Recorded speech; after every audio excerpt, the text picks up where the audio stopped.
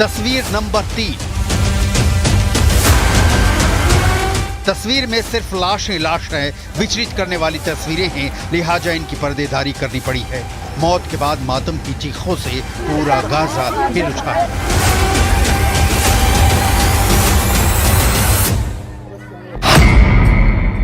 तस्वीर नंबर 4 मलबे का ढेर देखकर आप अंदाजा लगा सकते हैं कि खान यूनुस में बर्बादी की सीमा क्या है। आदमी के द्वारा आदमी के मारे जाने की इंतहा क्या है। ये सिर्फ 3-4 तस्वीरें हैं। 11 महीनों की जंग में ऐसी सैकड़ों हजारों नहीं लाखों तस्वीरें आ चुकी हैं। पूरा गाजा इस वक्त बारूद का दलदल बन चुका है। चारों पहर मौत का साया मटा रहा है। कब कहां से मौत दस्तक दे दे लोग सहमे हुए हैं।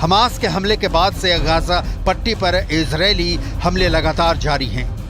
10 सितंबर की सुबह इजरायली सेना ने फिलिस्तीनी क्षेत्र के दक्षिण में हमला किया।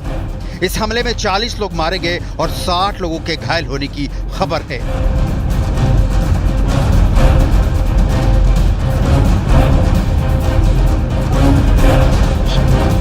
इजरायली सेना ने अल-मवासी इलाके में एक टेंट कैंप में 4 मिसाइलें दागी। ये हमला गाजा के खान यूनुस शहर के अल-मवासी इलाके में किया गया है। गाजा के खान यूनुस शहर में जिस जगह को निशाना बनाया गया, ये वही इलाका है जिसको इजरायली सेना ने युद्ध शुरू होने पर सुरक्षित इलाका बताया था, जिसके बाद हजारों फिलिस्तीनियों ने यहाँ शरण ली थी। लेकिन अब यहाँ के हालात कुछ और ही हैं। हमले से 20 टेंटों में आग लग गई। हमले के बाद अब इजरायली सेना का बयान भी सामने आया है। खान यूनुस में हमास के कमांड सेंटर को निशाना बनाया था। अंदर हमास के आतंकवादी काम कर रहे थे जिन पर हमला किया गया है।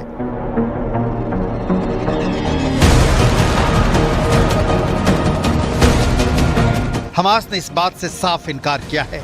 हमास ने कहा कि हमने कई बार इनकार किया कि उसके कोई भी सदस्य नागरिक सभाओं में मौजूद नहीं हैं, ना ही इनका सैन्य उद्देश्यों से इस्तेमाल कर रहे हैं। हमास की इस दलील की पुष्टि नहीं की जा सकती, लेकिन यह फैक्ट है कि इजरायली डिफेंस फोर्स ने गाजा के चप्पे चप्पे पर हमला किया है। किसी शरणार्थी शिविर पर हमला पहली बार नहीं हुआ है, लेकिन जिसे इजरायल ने खुद ही सुरक्षित इलाका करार दिया, उस पर भी अब हमला चिंता पैदा करता है। गाजा के मैप पर इसे समझने की कोशिश करते हैं। उत्तर से दक्षिण की ओर चलिए। Jabalia camp, Beach camp, Nuseirat camp, Bureij camp, Maghazi camp, Deir al Balah camp, Khan Younis camp. इन कैंपों में लाखों लोग रहते हैं। इजरायल के प्रधानमंत्री बेन्यामिन नेतन्याहू का तर्क है कि इन कैंपों में आम फिलिस्तीनियों के बीच हमास के आतंकी छिपे रहते हैं, जिनकी तलाश कर पाना मुश्किल है। लिहाजा इजरायली डिफेंस फोर्स इन कैंपों पर मिसाइल बरसाती है। जिसमें हमास के आतंकी मरते हैं या नहीं ये तो क्लियर नहीं है, लेकिन आम फिलिस्तीनियों की मौत तय होती है, जिनकी तस्वीरें रूह कपा देने वाली होती हैं। खान यूनुस की लेटेस्ट तस्वीरें ऐसी ही हैं। 40 लोगों की मौत हो गई है और 60 से ज्यादा लोग घायल हैं, जिन्हें किस अस्पताल में इलाज मिलेगा बता पाना मुश्किल है, क्योंकि इजरायल के हमलों से गाजा के अस्पताल भी अंतिम सांसें ले रहे हैं।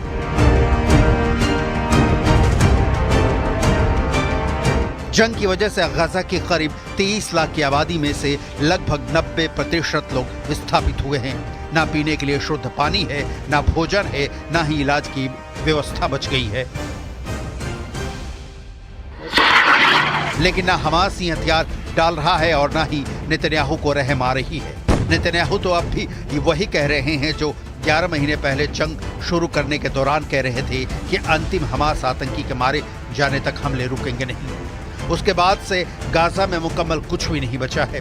अमेरिका, ब्रिटेन, जर्मनी से लेकर तमाम अंतर्राष्ट्रीय संगठन नेतन्याहू से अपील कर चुके हैं कि निर्दोष लोगों की मौत को तत्काल रोकना होगा, लेकिन नेतन्याहू की सेहत पर इसका रत्ती भर भी असर नहीं हुआ है। And of course the UN would be available to support any ceasefire according to whatever the international community would require for us and if the parties would accept it. And the ceasefire is an absolute must. As I said, the level of suffering we are witnessing in Gaza is unprecedented in my mandate as Secretary General of the United Nations. I've never seen such a level of death and destruction as we are seeing in Gaza in the last few months. Gaza पर Israeli हमले में अब तक 40,900 से अधिक फिलिस्तीनी लोगों की मौत हो चुकी है। संयुक्त राष्ट्र मानवाधिकार का कहना है कि मरने वालों में अधिकतर महिलाएं और बच्चे हैं। इजरायल और हमास के बीच युद्ध विराम कराने और इजरायली बंधकों को रिहा कराने की कोशिश जारी है। इसमें अमेरिका और मिस्र के साथ साथ कतर भी बेहद अहम भूमिका निभाता रहा है।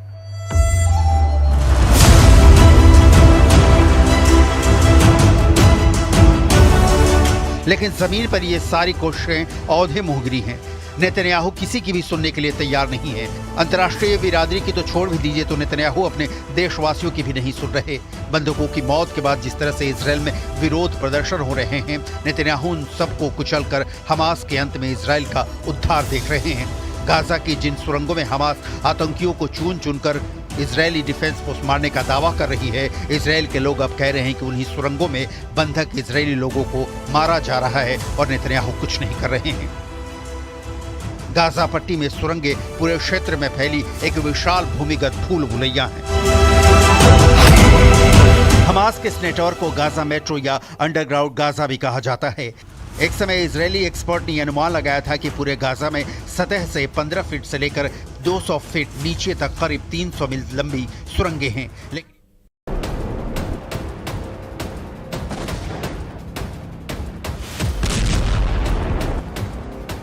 हमास और इजराइल का युद्ध बहुत से मोर्चों पर चल रहा है, लेकिन जिस फ्रंट पर सबसे ज्यादा आग लगी है, उस मोर्चे पर 3 लोग बहुत बड़े न्यूज मेकर बन चुके हैं। इन्हें लेकर जो खबरें गर्म हैं, उसने नेतन्याहू को बहुत ज्यादा परेशान कर दिया है। पहला है हमास चीफ याह्या सिनवार, जिसने जॉर्डन में हमास पार्ट 3 की शुरुआत कर दी है और यही इजराइल की सबसे बड़ी टेंशन है। दूसरे हैं इजराइल के पूर्व प्रधानमंत्री एहूद बराक, जिन्होंने दावा किया है कि गाजा और लेबनान मोर्चे पर इजराइल की 100% गारंटी है। तीसरे हैं अमेरिका के पूर्व राष्ट्रपति डोनाल्ड ट्रंप, जिनका दावा है कि अगर कमला हैरिस अमेरिका की अगली राष्ट्रपति बनी तो इजराइल 2 साल के अंदर पूरी तरह मिट जाएगा। सबसे पहले बात जॉर्डन की, जहां वेस्ट बैंक और एलएनबी ब्रिज क्रॉसिंग पर एक ट्रक ड्राइवर ने इजराइल के 3 सुरक्षा कर्मियों को गोलियों से भून डाला। ये ट्रक ड्राइवर जॉर्डन की तरफ से आया, अपनी गाड़ी से उतरा और बॉर्डर गार्ड्स पर गोलियां चलाने लगा। इस हमले में 3 सुरक्षा कर्मियों की मौत हुई है, जबकि हमलावर भी जवाबी कार्रवाई में मारा गया। हमलावर जॉर्डन का माहिर अल जाजी एक ट्रक ड्राइवर था। उसे हमास ने अपना हीरो बताया है। इसीलिए कहा जा रहा है कि क्या जॉर्डन में हमास पार्ट 3 लॉन्च हो चुका है। ये इजराइल के लिए बहुत बड़ा खतरा है, क्योंकि अब नेतन्याहू के ऊपर 3 हमास मंडराने लगे हैं। गाजा में हमास पार्ट 1, वेस्ट बैंक में हमास पार्ट 2 और अब जॉर्डन में हमास पार्ट 3। इजराइल का तीसरा बड़ा दुश्मन बन चुका है। इन तीनों हमास से नेतन्याहू कैसे छुटकारा पाएंगे? इजरायली सुरक्षा कर्मियों पर हमले के बाद जॉर्डन की राजधानी अम्मान में लोग सड़कों पर उतर आए। इजराइल के खिलाफ नारेबाजी शुरू हो गई। सैकड़ों लोगों की भीड़ माहिर अल जाजी को अपना नायक बता रही है। फिलिस्तीन के लोग जॉर्डन में बड़ा प्रदर्शन कर रहे हैं। फिलिस्तीन को लेकर जॉर्डन में बड़ा समर्थन है और गाजा में बमबारी के खिलाफ यहां लगातार प्रदर्शन भी होते रहे हैं, लेकिन इस प्रदर्शन ने जॉर्डन की सरकार को भी हिलाकर रख दिया है।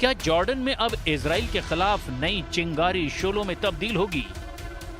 क्या जॉर्डन की पब्लिक अपनी सरकार को इजराइल पर दबाव डालने के लिए मजबूर करेगी? क्या ये प्रदर्शन साबित करता है कि अब हमास का ऑपरेशन अब जॉर्डन से भी शुरू हो जाएगा?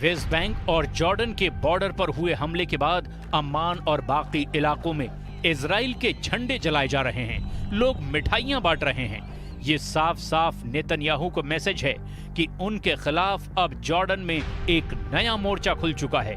जिसे हमास पार्ट 3 कहा जा रहा है। अब तीसरे मोर्चे पर ऐसे हमलों को रोकना उनके लिए आसान नहीं होगा। ये बात नेतन्याहू से ज्यादा बाइडेन के लिए बहुत बड़े तनाव की वजह बन सकती है। फिलहाल पश्चिम एशिया की मीडिया में इजराइल के पूर्व प्रधानमंत्री एहूद बराक के एक बयान से बहुत ज्यादा चर्चा है। इजराइल के हयोम अखबार को दिए इंटरव्यू में नेतन्याहू को लेकर के एहूद बराक ने बहुत सख्त बात कह दी है। एहूद बराक ने कहा है कि सच बहुत कड़वा है। इजराइल न 7 अक्टूबर को जीता, न इजराइल मौजूदा युद्ध जीत रहा है। सच्चाई ये है कि हम हार की चौखट पर खड़े हैं। अब इस बयान का मतलब क्या निकाला जाए, क्योंकि टारगेट पर तो साफ साफ नेतन्याहू हैं। युद्ध हारने वाली बात सुनकर इजराइल में तनाव बढ़ने लगा है। अपने पूर्व प्रधानमंत्री की बात ने नेतन्याहू और उनकी सरकार को बहुत बेचैन कर दिया है और अब ये बेचैनी इजराइल की फौज में भी फैल सकती है और यही सबसे बड़ा खतरा है।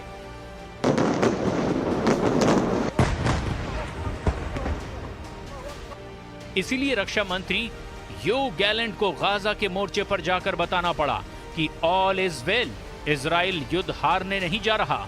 यो गैलेंट बार बार इजराइल के मोर्चे पर जाते हैं, लेकिन इस बार उनका सैनिकों के बीच पहुंचना बहुत जरूरी हो गया है, क्योंकि एहूद बराक ने इजराइल में खतरे की घंटी बजा दी है। אנחנו בעזה צריכים להשיג את שתי המטרות שלנו, גם לחסל את החמאס וגם להחזיר את החטופים, ואנחנו על העניין הזה בכל הכוח. במקביל לנושא הזה, אנחנו מסתכלים על כל הזירה, וזה אומר שבזמן שאתם נלחמים כאן בעזה, אנחנו נערכים גם לכל דבר שיכול לקרות בצפון.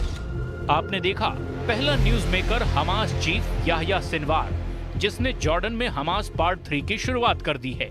आपने दूसरे न्यूज मेकर को देखा, इजराइल के पूर्व प्रधानमंत्री एहूद बराक, जिन्होंने दावा किया है कि गाजा और लेबनान मोर्चे पर इजराइल की 100% गारंटी है।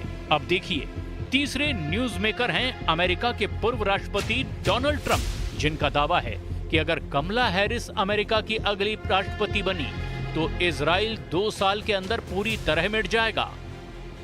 इजराइल के मिटने और खत्म होने की चेतावनी दे रहे हैं Donald Trump. If Kamala Harris wins, terrorist armies will wage an unceasing war to drive Jews out of the Holy Land, and you know it. And we've had a great relationship with Israel.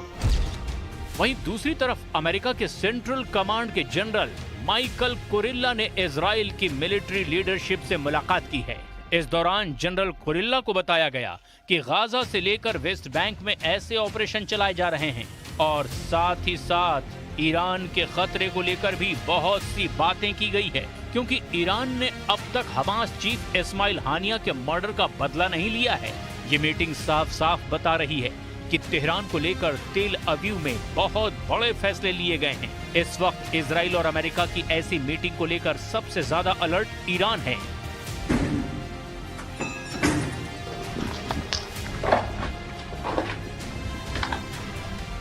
Iran के supreme leader Ali Khamenei ने भी अपने कमांडरों को एक चेतावनी भरी सलाह दी है। खामनेई ने कहा है कि दुश्मनों पर कभी यकीन नहीं करना, चाहे समझौते को लेकर कितनी भी बातें क्यों ना की जाए।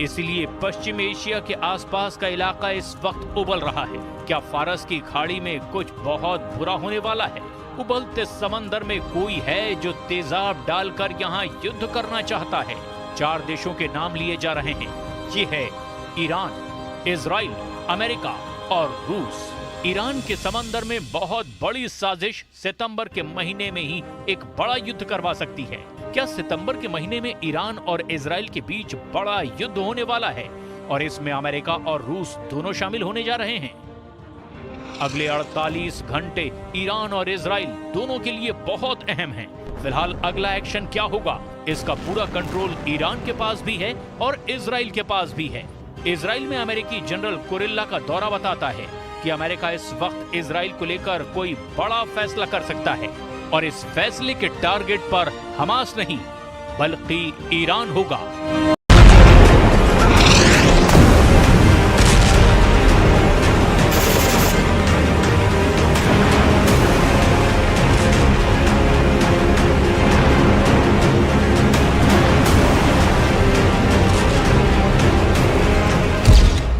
टारगेट पर नेतन्याहू, मार दिया कमांडर वाडिया।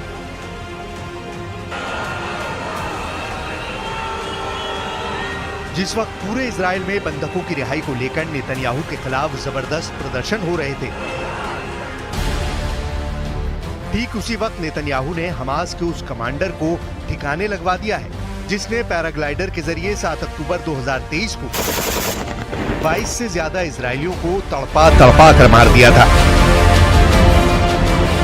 गाजा युद्ध को लगभग 350 दिन होने जा रहे हैं, लेकिन ना तो हमास सरेंडर करने को तैयार है और ना ही नेतन्याहू जंग रोकने को तैयार है। हम आपको आज गाजा युद्ध की उस खूनी जंग का खौफनाक चेहरा दिखाने जा रहे हैं जिसमें पिछले 24 घंटे में 37 से ज्यादा लोग अकेले गाजा में ही मारे गए हैं। मारे गए 37 लोगों में हमास के 8 ऐसे लड़ाके हैं जिनके टारगेट पर सिर्फ नेतन्याहू थे।